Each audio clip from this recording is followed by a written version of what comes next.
Halo semua pemirsa Live Unlimited, hari ini kita akan memasuki satu series yang baru yang saya percaya akan memberkati kita semua. Jadi mari kita masuk dan belajar bersama-sama dalam program Live Unlimited.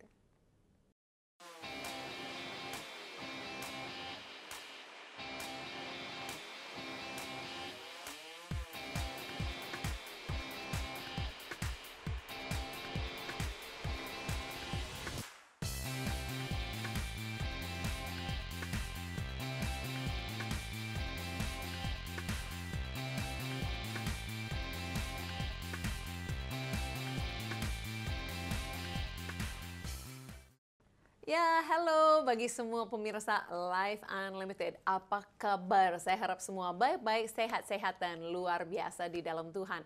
Saya Susan Hoover, sangat senang sekali hari ini kita bisa jumpa kembali dalam program Live Unlimited. Dan saya harap apa yang kita pelajari hari ini benar-benar akan membawa dampak kepada kehidupan kita. Buat kita lebih lagi mengenal dan alami Tuhan dalam kehidupan kita semuanya. Amin. Sebelum kita masuk dalam topik yang baru hari ini, nah seperti saya janjikan tadi, saya akan membaca kesaksian dan saya bersyukur untuk semua pemirsa Live Unlimited dimanapun berada di seluruh Indonesia. Ada banyak yang hubungi kami, ya ada tim yang jaga call center dan mereka siap untuk menerima WhatsApp, telepon, dan mereka akan mendoakan atau jawab pertanyaan dan semua yang lain-lain atau dengar kesaksian yang datang daripada pemirsa. Jadi kalau program ini memberkati saudara, pemirsa Live Unlimited, boleh juga hubungi kami dan ceritakan. Seperti ada seorang ibu bulan lalu dari Bali, dari Nias, berkata seperti ini, setelah menyaksikan program Live Unlimited. Berkata, "Shalom Ibu, saya berterima kasih atas firman Allah yang telah Ibu sampaikan pagi ini. Saya sangat senang dan diberkati dengan harta kemuliaan dalam Tuhan Yesus Kristus." Wow, dia merasa dia dapat harta kemuliaan. Nah, itu yang luar biasa. Saat kita menyampaikan firman dalam program ini, sekalipun tidak jumpa secara langsung ya, secara pribadi, kita tetap bisa diubahkan dan terima hal-hal yang luar biasa. Amin, saya berharap itu juga terjadi hari ini juga. Kalau pemirsa yang setia Live Unlimited, pasti sudah tahu bahwa belakangan ini kita akan membahas topik tentang identitasku. Ya, kita temukan siapa kita yang sebenarnya di dalam Tuhan. Bukan sesuai perasaan kita, tetapi dalam Yesus apa yang kita dapat. Siapa kita sebagai ciptaan baru. Dan banyak-banyak topik, banyak-banyak hal yang kita keluarkan, kita dapat dan kita belajar bersama-sama bahwa kita sudah diubahkan, kita dipilih Tuhan, kita menjadi alat kemuliaannya, kita dibenarkan, ada yang kita sudah dikuduskan, kita jadi orang setia, kuat, jadi anak Allah. Wow, banyak sekali kita diperlengkapi dengan kuasa, banyak sekali rahasia-rahasia, kebenaran-kebenaran yang kita belajar bersama-sama. Nah, sesuatu yang menarik sekali, saya harap kita dapat hari ini. Kalau kita benar-benar perhatikan dalam berapa bulan ini, dan sebenarnya bisa diteruskan kalau kita mau ya. Setiap minggu kita dapat satu kebenaran yang baru, siapa diri kita yang sebenarnya. Ada perhatikan nggak? Kebanyakan itu pewahyuan identitas kita dalam Kristus dituliskan satu orang. Dituliskan satu orang. Tapi kita akan baca dari banyak tempat. Kita ada baca dari Efesus, dari Galatia, dari Roma, dari Korintus. Kita akan baca dari banyak tempat. Betul. Tapi kebanyakan itu semua, surat itu semua yang saya baru sebut, dituliskan satu orang. Rasul Paulus. Oh, tahu nggak? Rasul Paulus itu menulis sekitar 70% daripada perjanjian baru. Jadi kita temukan banyak sekali pewahyuan-pewahyuan dalam perjanjian baru dari Rasul Paulus. Makanya series yang kita akan masuk baru hari ini adalah apa? Kita akan mulai satu series yang baru tentang apa yang kita pelajari dari pelayanan Paulus. Dan hari ini kita akan mulai dengan pewahyuan terbesar yang Rasul Paulus hidupi, yang Rasul Paulus ceritakan, yang dia ajari kepada kita semua. Apa itu? Pewahyuan kasih karunia. Nah, kenapa Rasul Paulus adalah orang yang mungkin paling tahu tentang kasih karunia? Karena dia sendiri alaminya. Kita hari ini memanggil dia Rasul Paulus, tapi sebenarnya sebelumnya dia adalah seorang namanya Saulus dan dia bukan melayani Tuhan. Terbaliknya bukan melayani Tuhan, tapi dia adalah orang yang menganiayakan umatnya Tuhan. Ya, dia dulu orangnya kita anggap cukup jahat, orang yang melawan Tuhan terus-terus. Mungkin sedikit latar belakang, kita boleh lihat dari video klip yang singkat ini, perubahan Paulus yang begitu luar biasa. Mari kita saksikan. Ini. Ya, Yesus sedang memperluas gerakannya ke Yudea dan Samaria, seperti yang ia katakan sebelumnya. Wah, bagus sekali. Namun di Yerusalem, kita bertemu dengan Saulus dari Tarsus. Ia adalah bagian dari elit agama yang menentang gerakan baru tersebut, dan ia mencari dan menangkap pengikut-pengikut Yesus kemanapun ia pergi. Laki-laki yang kejam. Tapi cobalah pikirkan dari sudut pandangnya. Di masa lalu, bangsa Israel telah berpaling kepada Allah lain dan nabi-nabi palsu yang membawa mereka kepada bencana. Saulus berpikir ia sedang melindungi Israel dan kehormatan Allah dengan menyingkirkan orang-orang ini. Kemudian Saulus mendengar bahwa gerakan ini telah menyebar ke utara ke Damaskus. Maka berangkatlah ia ke sana untuk mencari dan menangkap lebih banyak lagi pengikut Yesus. Namun di tengah perjalanan, Saulus tiba-tiba bertemu sendiri dengan Yesus yang telah bangkit itu. Yesus bertanya mengapa Saulus melawan dia. Kemudian Yesus mengangkat Saulus menjadi alatnya untuk pergi kepada bangsa Israel dan bangsa-bangsa lainnya. Saulus tertegun dan tidak bisa berkata-kata. Dan akhirnya ia tiba di Damsyik, tetapi sekarang ia memberitakan kabar baik tentang Yesus yang selama ini ia lawan. Dan tak ada yang pernah menduga hal ini akan terjadi. Ya, dari klip yang singkat ini kita bisa lihat bagaimana sebelumnya Rasul Paulus adalah orang yang kejar-kejar umatnya Tuhan, penjarakan mereka, menganiayakan mereka. Malahan dia pergi ke Damsyik itu untuk rencana lebih besar lagi, menganiayakan lebih banyak orang yang sudah lari dari penganiayaan. Tetapi Tuhan dapat mengubahkan itu semuanya. Sampai akhirnya kita tahu Rasul Paulus itu menjadi orang yang memberitakan Injil yang dulu dia lawan. Ya, akhirnya dia dianiaya daripada terus dia menganiayakan orang lain. Jadi sangat luar biasa perubahan. Jadi dia orang yang mungkin kita merasa tidak layak menjadi seorang rasul dari latar belakangnya. Makanya dia punya pewahyuan kasih karunia yang luar biasa. Mari kita buka hari ini berapa tulisan dari Rasul Paulus dalam Efesus 2. Dan saya harap hari ini kita semua akan dapatkan pewahyuan firman Tuhan. Banyak orang rindu jadi hebat seperti Rasul Paulus. Nah, kalau mau jadi hebat-hebat, mungkin seperti Rasul Paulus, harus mulai dari dasar pengertian pewahyuan firman Tuhan yang dia ketemui.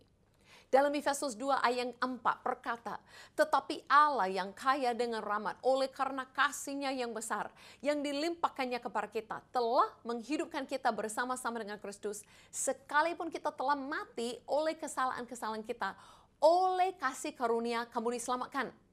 Wow, berkata banyak sekali ya, oleh kasih karunia yang begitu besar dilimpahkan kepada kita, kita dihidupkan. Ya, dulu mati. Jadi ini perubahan yang sangat-sangat besar. Dulu kita mati oleh kesalahan kita, tapi kita tidak membuat diri kita hidup kembali. Itu adalah kasih karunia Tuhan. Dilanjutkan berkata apa? Dan di dalam Kristus yang telah membangkitkan kita juga dan memberikan tempat bersama-sama dengan Dia di surga. Wow, dapat lagi bukan saja tempat di dunia ini dihargai, tapi tempat istimewa bersama dengan Yesus di surga.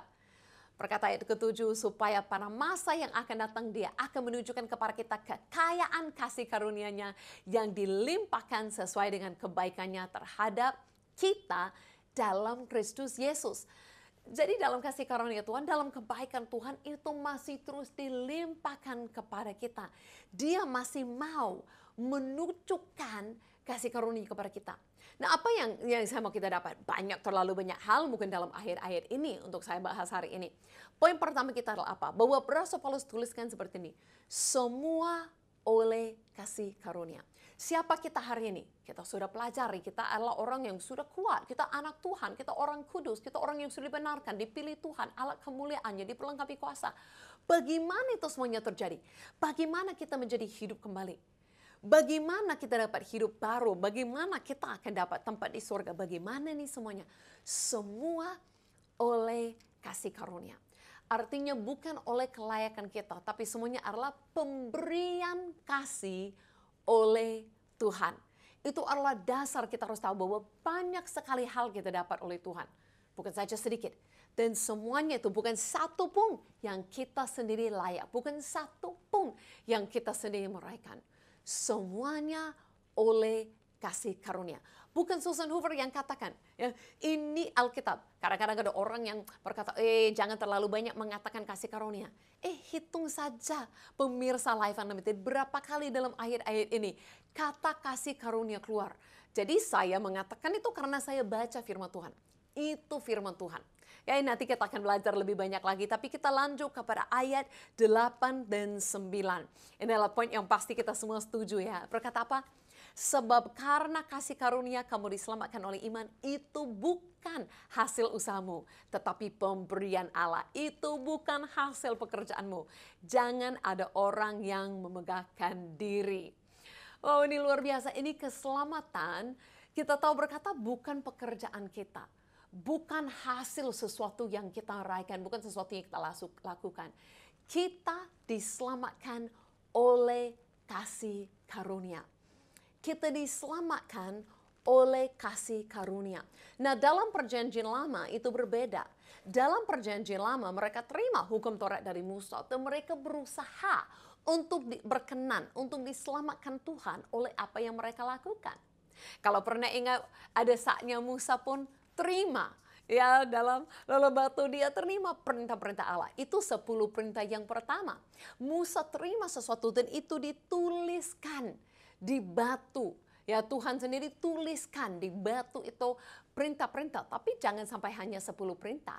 Akhirnya dalam perjanjian lama, hukum Taurat itu sampai jadi 600 perintah ya yang harus taati. Dan mereka pun tidak sanggup lakukan satu pun. Bahkan pada hari, kalau ingat hari Musa terima perintah-perintah Tuhan, umatnya itu langsung lakukan terbaliknya. Mereka langsung gagal, mulai menyembah yang lain. Ya langsung gagal hari pertama pun. Jadi ada dituliskan di sini, tapi masalahnya hati belum diubahkan. Nah, dalam kasih karunia banyak orang salah pengertian di situ. Bukan artinya kita boleh hidup apapun yang kita mau lakukan. Tapi bedanya di sini. Dulu ada perintah-perintah Tuhan di sini. Dan kita masih dengan kekuatan diri sendiri gagal terus karena hati belum berubah. Jadi hari ini kita tidak hanya mencari perintah yang dituliskan di batu, sesuatu yang di luar. Tetapi berkata oleh kasih karunia kita terima keselamatan. Kita terima hati baru. Kita terima roh Tuhan di dalam. Jadi hati berubah. Karena hati berubah dan Roh Kudus sudah boleh di dalam diri kita. Kita bukan lagi cari sesuatu di luar. Tapi kehendak Tuhan kita sudah tahu di dalam. Kita sudah boleh buat pemilihan yang baik, yang berkenan kepada Tuhan. Karena dia hidup di dalam diri kita. Itu keajaiban kasih karunia bekerja dalam kehidupan kita. Jadi semua oleh kasih karunia. Dan kita mulai dengan paling dasar itu, kita pun diselamatkan oleh kasih karunia. Ini semua ajaran yang luar biasa dari Rasul Paulus. Nah, dia paling mengerti hal ini. Karena dia tahu dia pun tidak layak diselamatkan. Apalagi dipanggil jadi Rasul. Dia dulu orang yang begitu jahat terhadap Tuhan dan umatnya. Makanya dia yang terima pewahyuan ini. Dulu dia adalah orang yang berusaha jadi benar oleh melakukan perintah-perintah. Tetapi akhirnya dia benar-benar alami. Tuhan punya sesuatu lebih daripada itu. Tuhan bukan saja mau kita baca perintah dari luar dan coba melakukan gagal. Tapi Tuhan mau masuk dalam kehidupan kita. Membangkitkan kita, menyelamatkan kita berhidup yang baru. Ya, dengan menjadi satu bersama dengan dia. Wah, luar biasa. Ini rahasia-rahasia pewahyuan kasih karunia dari Rasul Paulus. Bahkan Paulus sendiri memperkenalkan dirinya seperti ini. Daripada saya duduk dan baca di sini, mari ikut saya ke kota Roma, di mana saya berdiri di tempat penghargaan bagi Rasul Paulus dan membaca cara dia memperkenalkan diri dari situ. Hari ini saya berada di dalam gereja Rasul Paulus yang ada di Roma, Italia. Dan ini tempat yang benar-benar cantik, luar biasa. Nah, kita ingat Rasul Paulus seperti rasul terhebat, terbesar yang menulis bagian besar daripada Perjanjian Baru. Dan Rasul Paulus pun ada sebagai seorang rasul. Sebelum dia datang ke kota ini, dia sudah menulis surat kepada gereja yang ada di kota ini di Rom. Kan itu adalah kan kitab Roma. Nah, saat dia menulis surat kepada mereka, awal-awal daripada surat itu, dia memperkenalkan dirinya. Bahkan dia katakan seperti ini, bahwa dia begitu rasa terhormat, terima kasih karunia untuk dipanggil menjadi seorang rasul dengan kehormatan atau penghargaan untuk memberitakan Injil kepada bangsa-bangsa yang lain. Nah, dia berkata kepada gereja yang ada di Roma, termasuk kamu. Dia begitu bahagia, dia punya kesempatan untuk beritakan Injil kepada mereka. Nah, kalau kita tahu saat Rasul Paulus mau datang ke kota Roma, dia akan dipenjarakan cukup lama, dia akan menderitakan banyak hal, tetapi bagi dia itu tidak ada apa-apanya dibandingkan dengan kasih karunia Tuhan untuk dia boleh dipanggil seorang rasul, dia boleh beritakan Injil, dan dia boleh membawa nama Yesus kepada bangsa-bangsa yang belum mengenalnya. Nah, dia adalah sesuatu yang luar biasa. Cara memperkenalkan diri, dia tidak berkata aku orang ini hebat, aku ini siapa-siapa, aku akan menjadi pemimpinmu. No, tapi apa yang dia katakan adalah oleh kasih karunia Tuhan, aku dipercayakan, diberi kehormatan untuk saya menjadi orang yang boleh menjadi rasul dan memberitakan Injil, membawa orang seperti kamu semua mengenal Yesus. Nah, itu sesuatu yang kita bisa pelajari dan ingatin saat kita jalan-jalan di kota Roma pada hari ini. Asik kan ya, saya lagi berjalan-jalan di tempat begitu indah, di tempat yang didirikan dengan menghargai Rasul Paulus di kota Roma. Dan kita bisa lihat kebanyakan surat, bukan saja di mana saya baca tadi, tapi banyak sekali surat Rasul Paulus ceritakan hal-hal ini, memperkenalkan dirinya, bukan dengan dia hebat, dia siapa, tapi dia tahu dia adalah rasul, dia tahu siapa dirinya, dia tahu panggilan, tapi dia tahu panggilan itu bukan karena pekerjaannya, bukan karena kehebatannya, kepintarannya. Jadi cara diselamatkan itu oleh kasih karunia, pemberian Allah, bukan oleh pekerjaan perbuatan kita. Dengan sama bagaimana dia terima segala sesuatu. Bagaimana dia dipanggil menjadi seorang rasul, sama juga seperti itu. Dan bukan saja cara dia memperkenalkan dirinya hanya dengan bahwa dia adalah rasul oleh karunia Tuhan, tetapi dengan surat-suratnya kadang-kadang dia menjelaskan jauh lebih dalam. Sampai saya membaca hari ini salah satu ayat yang saya pun merasa adalah ayat untuk jadi satu tema untuk kehidupan saya juga. Mari kita baca ayat ini bersama-sama. Dalam 1 Korintus 15 ayat 10 berkata apa? Tetapi karena kasih karunia Allah, aku ada sebagaimana aku ada sekarang. Dan kasih karunia yang dinugerahkan kepadaku tidak sia-sia. Mari kita stop sebentar ya. Berkata apa? Karena kasih karunia, aku ada sebagaimana aku ada sekarang. Kalau orang mungkin tanya kepada Rasul Paulus, ya, Paulus, bagaimana jadi hebat? Tips-tips apa yang engkau lakukan ya? Apa yang Anda lakukan Paulus ya?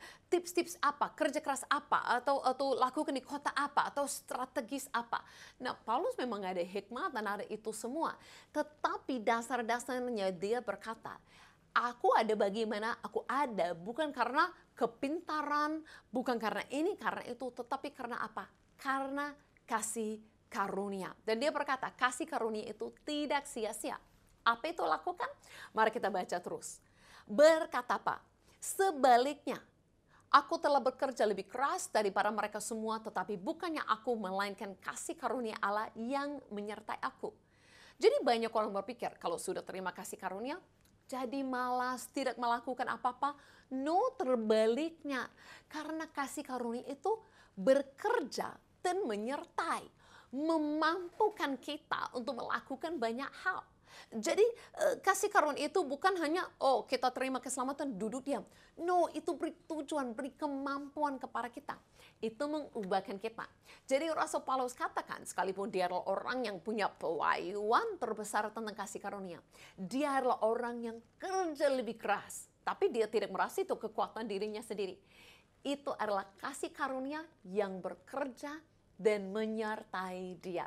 Wow, luar biasa. Jadi jangan takut ya untuk menerima kelimpahan kasih karunia daripada Tuhan. Karena kasih karunia itu dapat menghasilkan apa yang Tuhan mau dalam kehidupan kita. Ya, saya berharap bahwa pewahyuan kasih karunia yang ubahkan hidupnya Rasul Paulus, membuat dia menjadi orang yang begitu berani, membuat dia menjadi orang yang begitu efektif, punya dampak yang besar, menjangkau begitu banyak orang, mau menulis begitu banyak dalam firman Tuhan. Siapa tahu kita juga bisa dapat pewahyuan yang sama dalam kehidupan kita. Dan saya percaya kalau kita terima pewahyuan yang sama yang dia terima, oh pasti ada efek yang cukup besar, ya pasti ada dampak yang juga bawa perubahan. Kalau dia bisa diubahkan dari orang yang dulu jahat menganiaya menjadi rasul yang dianiaya pun dan rela seperti itu, apa yang itu dapat melakukan dalam kehidupan kita? Pasti luar biasa sekali, amin. Karena itu mari kita masuk dalam satu lagu yang membangkitkan pujian daripada kita. Lagu judulnya apa? Kasih Karunia. Ini dia kasih karunia, sulit dimengerti oleh dunia. Terus dosa serasa sia-sia, solusinya bukan rahasia. Kadang ku tak percaya, dikala ku tersungkur tak berdaya. Hidup saya gelap seraya, diubah jadi terang bercahaya. Sekilas pun terlintas, harga yang terpintas. Berapa besar biaya untuk berganti identitas. Betapa tak kusangka, kenyataannya sangat langka. Kasih karunia gratis, sepenuhnya tanpa angka. Come on. Kasih karuniamu Tuhan selalu ada. With me, come on. Kasih karuniamu apapun berlutani. Ya, hidup kekal yang sempurna, sepenuhnya cuma-cuma. Usahaku pun percuma, mau dibayar pun tak berguna. Bukan karena kekuatan, apalagi karena perbuatan. Justru dalam kelemahan, kasih karunia mengubahkan. Sesungguhnya aku tahu, takkan pernah aku mampu, takkan kuasa tanganku untuk menanggung bebanku. Tak habis sedikit-dikit, tak lekang dimakan usia ya. Tanpa limit, bukan kartu kredit. Ini kasih karunia sih. Kasih karuniamu selalu ada. Kasih karunia. That's right. Sing. Amin, amin, amin. Pasti suka ya ikut-ikut dengan lagu yang menarik ini. Dan banyak itu pun dari ayat-ayat firman Tuhan yang pun disampaikan dari Rasul Paulus juga. Kita masih ada satu poin lagi. Kenapa? Karena saya tahu. Mungkin siapa tahu ada pemirsa yang sudah mulai menolak yang saya sampaikan hari ini. Oh, jangan terlalu berkata tentang kasih karunia, terima kelimpahan, harus menolak sedikit, harus batasi. Apakah itu dikatakan dalam firman Tuhan? Mari kita lihat apa yang firman Tuhan katakan. Ingat, ini bukan dari Susan Hoover ya, ini dari Alkitab yang mengatakan apa? Dari Galatia 2 berkata, aku tidak menolak kasih karunia Allah. Sebab sekiranya ada kebenaran oleh hukum Taurat, maka sia-sialah kematian Kristus. Apa yang dikatakan di sini?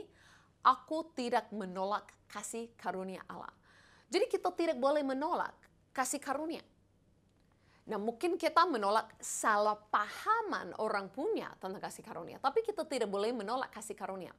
Karena kasih karunia itu adalah dasar keselamatan kita. Dan dasar terima segala sesuatu yang ada di dalam Tuhan.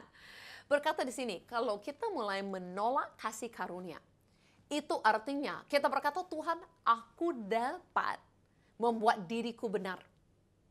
Kan berkata di sini, kalau menolak kasih karunia, itu seperti ada kebenaran oleh hukum Taurat dan menjadikan sia-sia, nggak usah Tuhan Yesus mati. Membuat kematian Yesus sia-sia, karena tanpa Yesus, aku sendiri jadi benar. Itu seperti kita anggap, apapun yang Tuhan minta, apapun yang Tuhan kasih, ini tuh seperti orang Israel dulu ya. Kasihlah Tuhan perintah-perintah, kami akan taat, kami akan lakukan. Sombong kali itu. Ya, sombong sekali. Kita harus sadari bahwa sebenarnya kenapa Tuhan kasih perintah itu semua sampai tambah perintahnya. Apakah Tuhan senang kasih perintah begitu banyak sampai tidak bisa ingat? No, karena sebenarnya Tuhan membawa kita kepada titiknya di mana kita katakan, Tuhan, aku tidak sanggup, aku gagal, aku jatuh, aku tidak sanggup jadi benar, aku tidak sanggup jadi sempurna. Saya perlu seseorang juru selamat. Tuhan mau kita sampai ke titik itu. Tuhan, aku perlu pemberian kasih-Mu, aku perlu kasih karunia-Mu, aku perlu seorang ambil dosaku, aku nggak bisa keluar sendiri. Makanya karena itu Tuhan mengutus Yesus. Kalau kita pikir kita bisa lakukan segala sesuatu, kita bisa buat diri kita sendiri sempurna, benar di hadapan Tuhan, sia-sia kematian Yesus. Tapi kematian Yesus tidak sia-sia. Amin, setuju semua? Kematian Yesus sungguh-sungguh berkuasa. Kita perlu Yesus mati bagi kita. Kenapa? Karena hanya Yesus yang sempurna, tidak ada dosa. Hanya Yesus yang memenuhi perintah Allah, hukum Taurat dengan sempurna, tidak kurang apapun, 100%. Jadi hanya Yesus yang dapat menjadi pengganti bagi kita. Dia yang tidak ada dosa menjadi dosa. Dia yang ambil dosa kita menjadi pengganti bagi kita supaya kita orang berdosa terima kebenarannya. Itu bukan karena kita layak. Kita masih orang berdosa. Yesus mati untuk kita. Gak layak. Itu namanya apa? Itu adalah kasih karunia. Jadi bagi kita yang sudah mengenal Yesus, mari kita diingatkan hari ini. Dan lebih lagi, jangan menolak, tapi terbuka menerima kasih karunia-Nya daripada Tuhan. Dan kalau ada hari ini yang belum pernah buat keputusan untuk percaya kepada Yesus, hari ini, saat ini, mari ikuti saya dalam doa ini.